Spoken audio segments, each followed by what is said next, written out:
Ben Eda Kırkıcı Yıldız, Hataylıyım. Buraya geçen yıl geldim. 1,5 yıldır da burada hayvanlarıma bakıyorum. Her gün geliyorum buraya. Evet, maalesef bir ay önce hastanelik oldum bu duman yüzünden. Defalarca söyledim. Evet, çok zorlanıyorum. Sabah 5'te kalkıyorum. Okuluma gidiyorum. Evime saat 4'te giriyorum. Hemen üstümü değiştirip hayvanlarımın yanına geliyorum ve saat 7.30'dan önce evime giremiyorum. Bütün gün dışarıdayım. Onları beslemeden evime gitmek istemiyorum zaten. Her gün rutin bu işi yapmak zorundayım.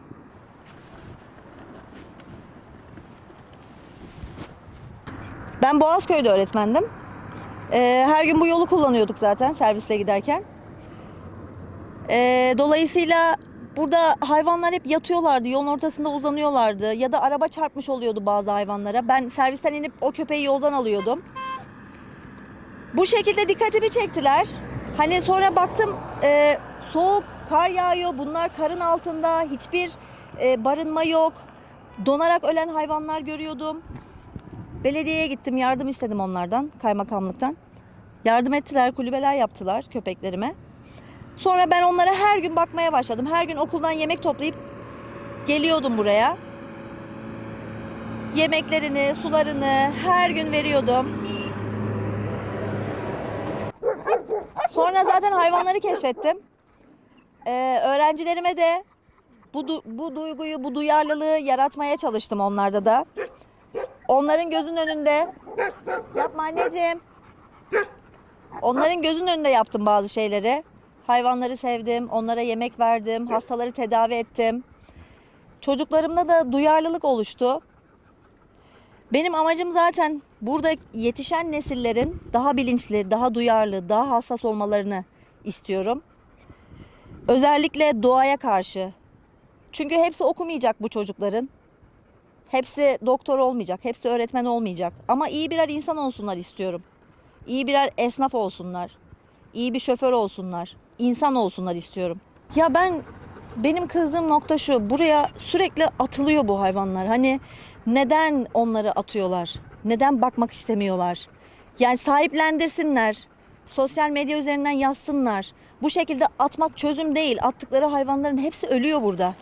Hayvanlar hastalanıyorlar, mikrop kapıyorlar. Kurtaramıyorum ben onları. Siz kendiniz mi tedavi ediyorsunuz?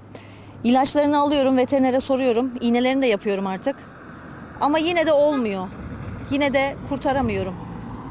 Buradaki mikroba alışkın değil bunlar. Maalesef çoğu hayvan. Hadi in bakalım. Ne oldu, nasıl işte? Böyle atıyorlar ya, bu hayvanları atıyorlar. Allah da onları böyle yapsın. Gel kuzum. Gel anneciğim, gel. Kuzular. Daha kaç tane var? Hadi sevdir kendini bakalım.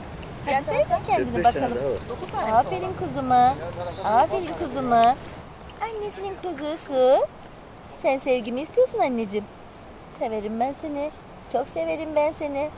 Oy oy oy. Götüreyim mi ben sizi burada? Kuzum. Kuzum. Benim kuzum. Benim. Anneciğim. Tamam kuzum, bak ben de geliyorum. Ben de geliyorum anneciğim. Ben de geleceğim. Oy oy oy. Allah'ım, kafayı çarptık biz. Allah'ım, biz kafayı çarptık sanki.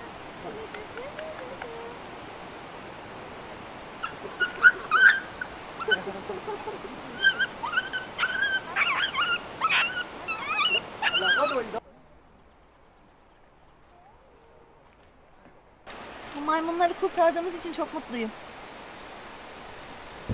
Şimdi onları barınağa götüreceğiz. Benim diğer köpeklerimle birlikte yaşayacaklar.